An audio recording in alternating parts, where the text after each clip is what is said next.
kumpulin anak-anak, saya kasih tahu bahwa saya itu terdiagnosa kanker gitu. Saya langsung minta doanya gitu, karena besok mau dioperasi gitu. Saudara-saudara pada ngaji semua itu waktu itu mau doakan saya gitu, anak-anak, saudara gitu semua pada kumpul.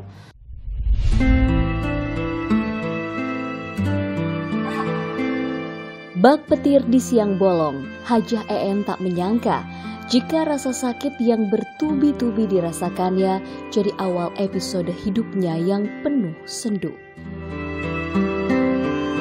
Dulu ibu teh waktu diponis kanker yang menyeramkan itu, dia tuh sering mengeluh, sering sakit-sakitan, kadang pinggang, kadang-kadang dari belakang ini lekir, kadang pegal-pegal, banyaklah keluhan jalannya kayak itu nggak normal gitu, banyak mengeluh gitu.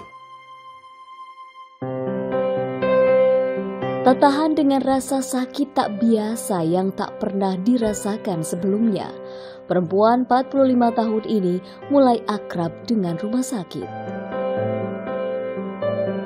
Dulu saya itu awalnya saya itu lemas, perut kembung, mual, terus batuk itu nggak sembuh-sembuh, udah lama gitu. Pas itu lemesnya parah banget. Saya minta dirawat gitu sama anak-anak, saya dirawat di Majalengka gitu. Pas itu lemesnya masih tetap makin lemes terus gitu.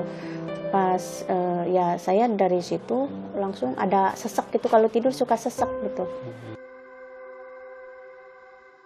Ya, EN tak menyangka jika rasa sakit yang sering ia rasakan ternyata merupakan gejala kanker serviks. Saya shock banget ya. Saya gimana gitu, perasaan waduh umur saya itu berapa bulan lagi, berapa tahun lagi gitu. Saya udah nggak ada harapan gitu. Seperti banyak survivor kanker lainnya, pengusaha asal Majalengka ini sering mengabaikan gejala khas kanker serviks. Ada, itu kalau setiap hubungan itu suka ada keluar darah. Itu aja. Yang lainnya nggak ada. Ya, warna darah yang menunjukkan seseorang mengalami kanker serviks umumnya berwarna coklat kehitaman. Perdarahan ini dapat terjadi setelah melakukan hubungan seksual di luar siklus menstruasi.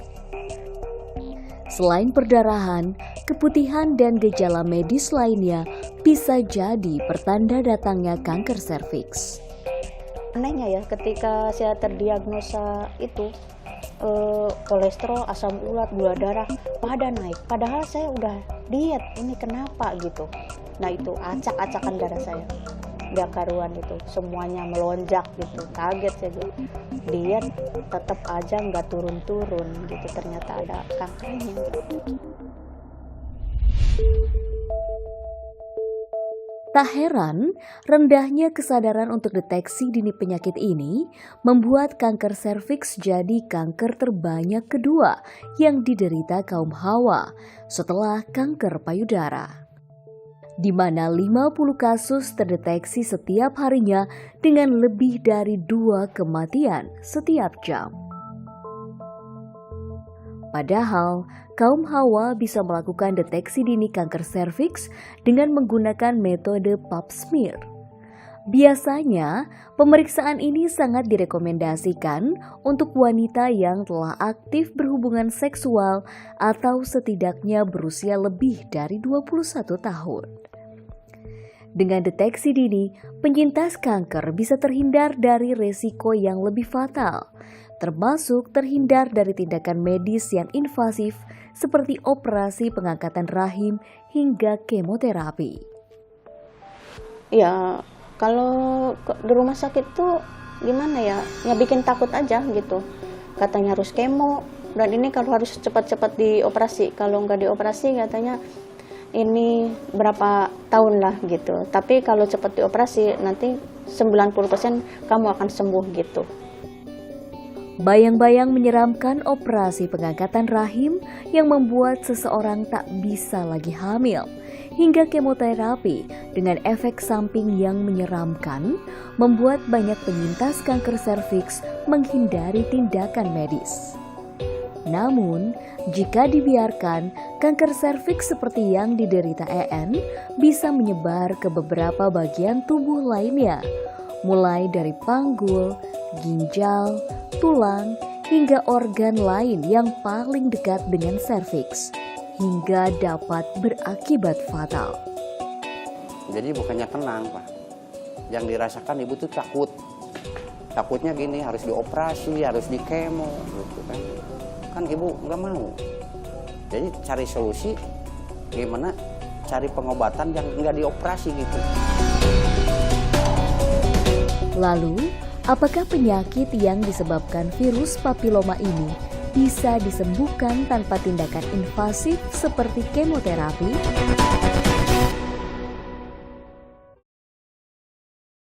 Ya saudara, itu dia tadi tayangan yang akan menjadi pembahasan kita hari ini, yaitu pengobatan kanker serviks tanpa kemoterapi yang akan dibahas oleh dua dokter yang sudah hadir di studio. Ada Dr. Siska Yunita dari Klinik Utama CMI dan juga ada dokter spesialis bedah konsultan onkologi yaitu Dr. Arief Kurniawan. Namun kita akan membahasnya usai jeda, jangan kemana-mana, tetaplah bersama kami dalam Bincang Kita.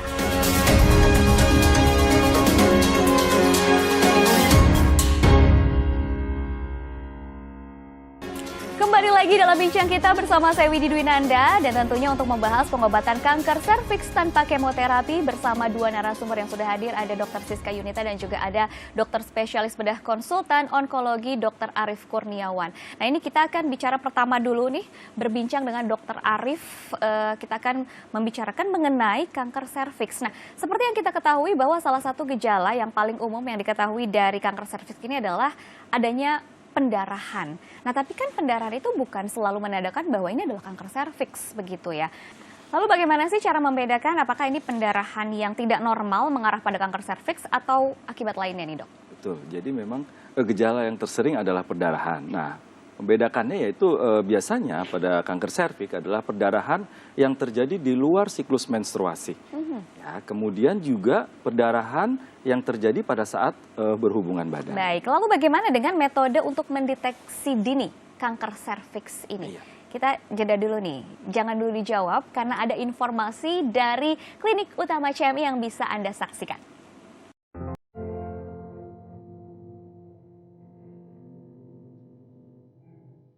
Halo sahabat CMI, kanker serviks menempati urutan kedua jenis kanker yang paling banyak dialami oleh wanita. Kenyataan tersebut menjadikan kanker serviks sebagai momok tersendiri yang perlu mendapat perhatian khusus. Bayangkan saja, menurut data WHO, pada tahun 2020 ada sekitar 36.633 wanita Indonesia yang mengidap kanker serviks. Sebagian besar kasus kanker serviks disebabkan oleh infeksi human papillomavirus yang sebetulnya dapat dicegah oleh vaksinasi HPV. Akan tetapi, kebiasaan lain seperti bergonta-ganti pasangan atau seks pada usia dini juga beresiko menimbulkan kanker serviks. Sekarang, wanita bisa aktif untuk melakukan pemeriksaan kanker serviks dengan berbagai metode seperti pap smear dan IVA. Sehingga kanker serviks dapat ditangani sejak dini dan angka kematian akibat kanker serviks dapat ditekan.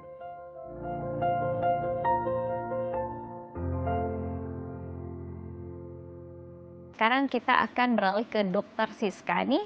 Gejala dari kanker serviks yang memang biasanya muncul, yang paling banyak dirasakan oleh pasien itu seperti apa sih agar kita bisa lebih aware nih dari kondisi yang paling dasar begitu? Baik, Mbak Widi. Jadi berbicara mengenai gejala tentunya bervariasi tergantung daripada stadium atau sejauh mana penyakit kanker serviks itu. Kan beda Mbak Widi, stadium 1 beda gejalanya, 2, 3, 4 itu makin berat biasanya. Jadi bervariasi. Nah, gejala utamanya seperti yang Dr. Arief sampaikan tadi adalah perdarahan. Jadi itu gejala utama daripada kanker serviks. Nah, kemudian gejala lain biasanya ada keputihan, kemudian nyeri pinggang, kemudian nyeri saat berhubungan intim, seperti itu. Dan kalau sudah berkembang menjadi lebih lebih tinggi stadiumnya, misalnya udah kena organ saluran cerna, biasanya pasien sembelit, susah BAB ya Mbak Widi. Kemudian kalau sudah ke organ saluran kencingnya, akan lebih sering pipis kalau menekan nih Mbak Widi. Biasanya stadium 3 itu kan serviknya nanti masa kankernya akan menekan kandung kemih, jadi dia sering pipis, jadinya seperti itu. Kemudian letih lesu seperti yang disampaikan Dokter Arif tadi karena anemianya. Kemudian kan kalau kanker terjadi perubahan metabolisme dari tubuh, biasanya pasiennya lemas, kurang nafsu makan, jadi banyak variasinya tuh. Baik, nah biasanya kalau untuk kanker payudara itu kan ada benjolan atau pembengkakan. Bagaimana dengan kanker serviks ini? Apakah memang ada perubahan begitu? Apakah ada gejala pembengkakan yang memang kita bisa kenali begitu? Kalau si pasien mungkin akan merasa ada seperti mengganjal. dorongan massa gitu ya. Massa ketika sudah besar di stadium 2 ke atas, stadium 3, itu kan massanya membesar. Itu mungkin kerasa ada penekanan pada organ reproduksinya. Tapi kalau dilihat kasat mata ya memang harus dilakukan pemeriksaan seperti screening tadi ya dokter ya. Lalu bagaimana dengan metode pengobatannya yang biasa dilakukan dan juga mungkin yang dimiliki oleh Klinik Utama CMI Bandung? Kalau di CMI sendiri kan, jadi seperti diketahui kalau kanker serviks itu ya dok karena penyebabnya adalah human papillomavirus atau HPV, penyebab tersering daripada kanker serviks. Makanya kanker serviks itu sering terjadi pada usia reproduktif kan, usia produktif. Nah, jadi di CMI yang membedakan dengan pengobatan konvensional lainnya adalah kita obati dulu virusnya, HPV-nya itu dulu disembuhkan, baru kita obati kankernya. Jadi penyebabnya dulu gitu Mbak Widi. Nah untuk metode yang lebih jelasnya seperti apa akan disampaikan oleh tim kimia daripada CMI.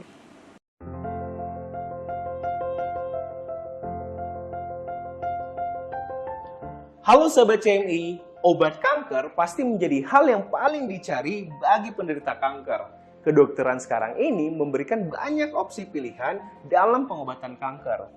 Sayangnya, banyak pengobatan kanker disertai dengan efek samping yang sangat buruk, seperti kulit kering, kebotakan, keracunan, dan bahkan kematian. Tetapi ini tidak terjadi pada obat CMI. Obat CMI dibuat dengan teliti dengan bahan tertentu yang dikhususkan untuk menangani inti penyebab kanker. Obat CMI mengandung senyawa yang dapat menangani inti permasalahan ini. Salah satu senyawanya adalah omega 3. Senyawa ini memiliki sifat anti-angiogenik, yaitu suatu sifat yang dapat menghambat pertumbuhan pembuluh darah baru yang menutrisi sel kanker. Sehingga sel kanker akan menjadi kekurangan nutrisi dan bahkan mati. Hal inilah yang membuat pasien kanker yang berobat di GR Sentra CMI menjadi sangat nyaman. Seperti itu.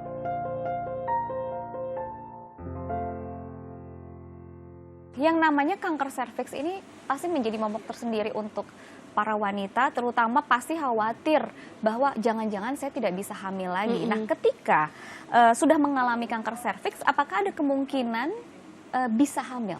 Nah, bisa hamil atau tidaknya seseorang yang pertama kan faktor usia ya Mbak Widya, ini di luar penyakitnya. Kalau misalnya dia masih usia produktif tentu bisa hamil. Dan yang kedua adalah bagaimana organ reproduksinya. Kondisinya sehat atau tidak? Ya, kalau dia kanker serviks stadium awal, saya rasa jika ditangani secepat mungkin masih bagus tuh organ reproduksinya. Tapi kalau biasanya sudah stadium lanjut baru datang, stadium 3, stadium 4, tentunya kan kalau yang namanya kanker itu kan menimbulkan perlukaan atau perubahan daripada organ, mungkin lebih sulit. Tapi ya tetap harus kita lakukan pemeriksaan untuk menentukan si pasien ini bisa hamil lagi atau tidak. Tapi kemungkinan untuk hamil yang jelas itu sangat besar kalau di stadium awal. Baik, ini menarik sekali nih, tentunya makin penasaran seperti apa sih sebenarnya pengobatan dari metode Imlusina yang ada di Klinik Utama CMI Bandung ini, seperti apa detailnya kita akan bahas usai jeda. Jangan kemana-mana, tetaplah bersama kami dalam Bincang Kita.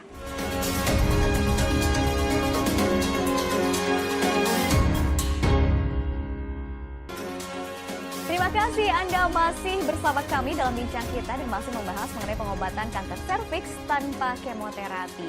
Namun sebelum saya memberikan informasi lainnya seputar pengobatan Ibnu Sina di Klinik Utama CMI, saya mau mengingatkan Anda nih saudara, jika ingin mengetahui atau lebih kenal dengan Klinik Utama CMI ini seperti apa sih, fasilitasnya apa saja sih yang ada di sana, dan juga metode-metode pengobatan seperti apa yang ada di sana, bisa langsung saja kunjungi media sosial CMI yang tertera di layar kaca Anda.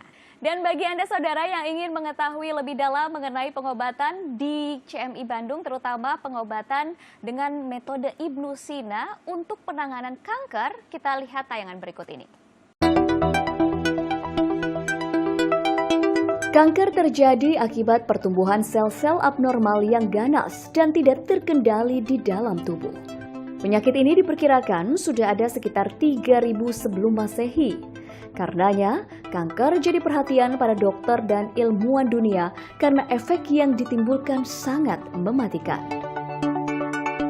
Jauh sebelum peradaban pengobatan modern tercipta, Ibnu Sina telah melakukan penelitian dan merancang komposisi obat untuk pengobatan kanker yang ditulis di dalam karya bukunya The Canon of Medicine Al-Qanun fil Al-Tib. Formulasi Ibnu Sina yang dikenal kehebatannya di seluruh dunia dijadikan dasar pengobatan di Canon Medicine Indonesia atau CMI Hospital.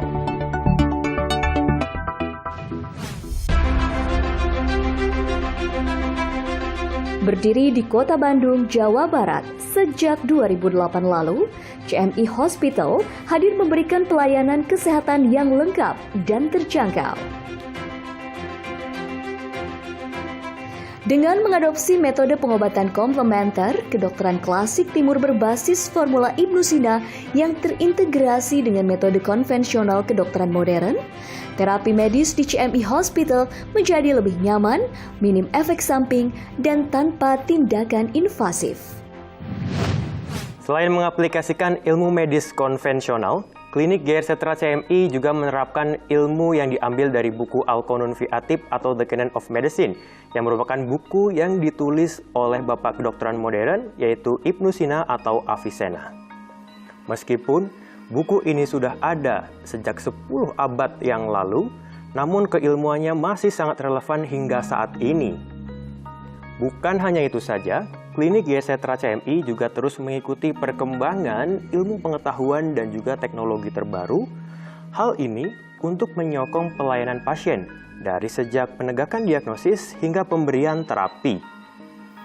Dengan menggabungkan metode keilmuan ini, Klinik GR Setra CMI berani bergerak untuk memberikan penanganan kepada pasien penyakit kronik seperti kanker, diabetes, jantung, dan gagal ginjal. Tentu saja dengan efek samping yang minimal dan tanpa tindakan yang invasif, sehingga pasien bisa sehat dan nyaman. CMI Hospital berkomitmen memberikan pelayanan terbaik pada setiap pasien dengan dukungan fasilitas medis yang dilengkapi dengan laboratorium, tenaga dokter ahli, ruang rawat jalan, dan ruang rawat inap, serta instalasi farmasi medis dan komplementer yang lengkap. Pelayanan CMI mencakup pelayanan konsultasi medis, konsultasi komplementer, diagnostik laboratorium klinik, pengobatan modern, dan pengobatan klasik timur berbasis formula Ibnu Sina. Umumnya, metode pengobatan pasien kanker saat ini dilakukan lewat tindakan operasi dan kemoterapi. Selain memiliki efek samping, juga membutuhkan biaya yang besar. Di Klinik Utama CMI, metode untuk pengobatan penyakit kanker sudah dibuat dengan sistematis berdasarkan ilmu Qanun karya Ibnu Sina. Racikan obat yang dibuat secara terprogram mampu memutuskan sel-sel kanker sehingga pasien dapat sembuh tanpa kemoterapi atau operasi. Formula Ibnu Sina yang ada di Klinik Utama GR Setra CMI bisa dikatakan itu sangat efektif, di mana formula itu mampu membedakan mana sel normal, mana sel tidak normal, yang biasa kita sebut terprogram. Karena Formula ini tidak akan merusak sel yang masih normal. Dia hanya merusak atau menghancurkan sel kansernya saja, sehingga memberi efek yang lebih nyaman kepada pasien. Apalagi kita wanita ya, tidak akan ada rambut rontok, tidak akan ada kuku yang hitam seperti itu, atau mual muntah, lemas, itu tidak ada. Jadi, formula Ibnu Sina yang dimiliki oleh klinik utama CMI GR Setra sangat nyaman dan efektif.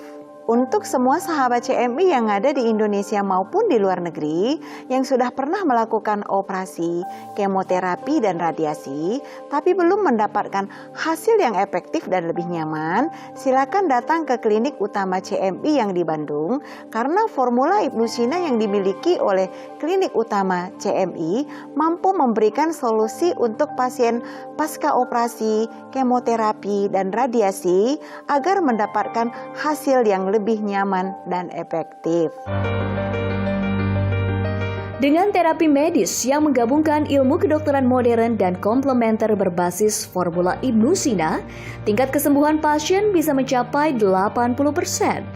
Tak heran, kini klinik utama CMI menjadi pilihan utama banyak pasien.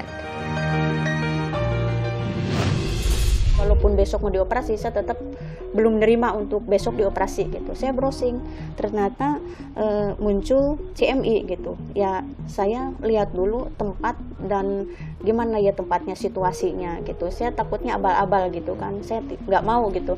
Kalau saya dilihat dari tempatnya, dari ininya gitu kan. Kalau abal-abal saya nggak mau masuk gitu. Ternyata wah, ini mewah juga, bagus. Yang langsung saya rasakan itu batuk nggak ada, sesek juga nggak ada ya. Tadinya sesek, saya kalau tidur suka sesek, terus kadang lutut juga ada sakit gitu, terus semua badan pada sakit aja gitu, terus hubungan juga kadang suka berdarah ya. Alhamdulillah sekarang enggak. Alhamdulillah semenjak pengobatan dan menemukan CMI, alhamdulillah nyaman pengobatannya. Alhamdulillah sampai sekarang saat ini dinyatakan dia bertahap. Tadinya sakit, kadang-kadang sakit dari pinggang, dari lutut, alhamdulillah nyaman karena tidak terasa apa-apa. Bisa beraktivitas. Saya pengobatan udah 6 bulan. Pengobatan saya ke kliniknya itu 2 minggu sekali ya. Karena saya itu sebenarnya tadinya saya coba-coba dulu gitu kan. Takutnya kalau nggak cocok, saya bisa berhenti gitu kan. Ternyata ya memang cocok, nyaman gitu. Ya udah, tapi tetap saya pengobatannya itu mengambil obatnya itu per 2 minggu gitu. Dan saya selama pengobatan itu nggak ada keluhan apa-apa gitu. Terus pelayanannya juga enak, bagus, udah kayak saudara aja gitu, nggak ada canggung atau gimana, kita konsul juga bebas gitu. Saya itu ya takut, nomor satunya itu takutnya karena ibu saya juga kan terdiagnosa kanker paru-paru dulunya gitu kan. Dia nggak kuat karena perawatannya di rumah sakit. Saya belum tahu, padahal ini mungkin udah ada gitu kan CMI, cuma saya belum tahu ada CMI gitu. Jadi dia sampai nggak ketolong gitu. Sekarang saya alhamdulillah gitu, ada CMI gitu.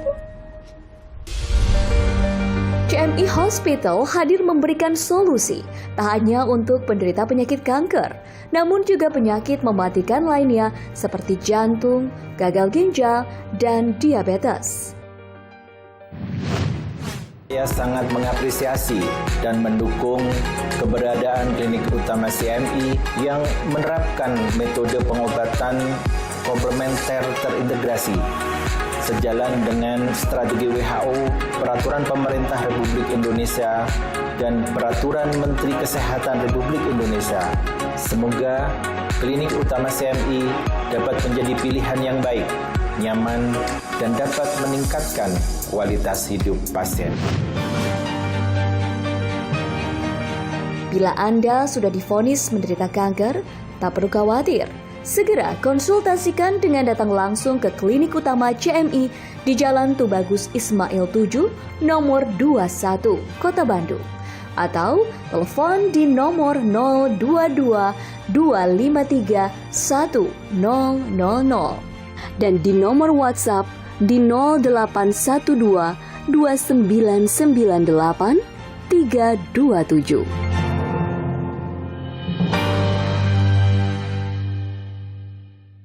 Ini luar biasa sekali nih saudara, perbincangan kita hari ini begitu mencerahkan dan semoga bermanfaat. Tapi sayang sekali ini 30 menit sudah berlalu, berarti waktunya kita bertiga pamit undur diri dari hadapan Anda. Semoga perbincangan ini bermanfaat terutama untuk kesehatan Anda sekeluarga. Saya Widi Dwinanda pamit undur diri, sampai jumpa dan selamat beraktivitas kembali. Terima kasih.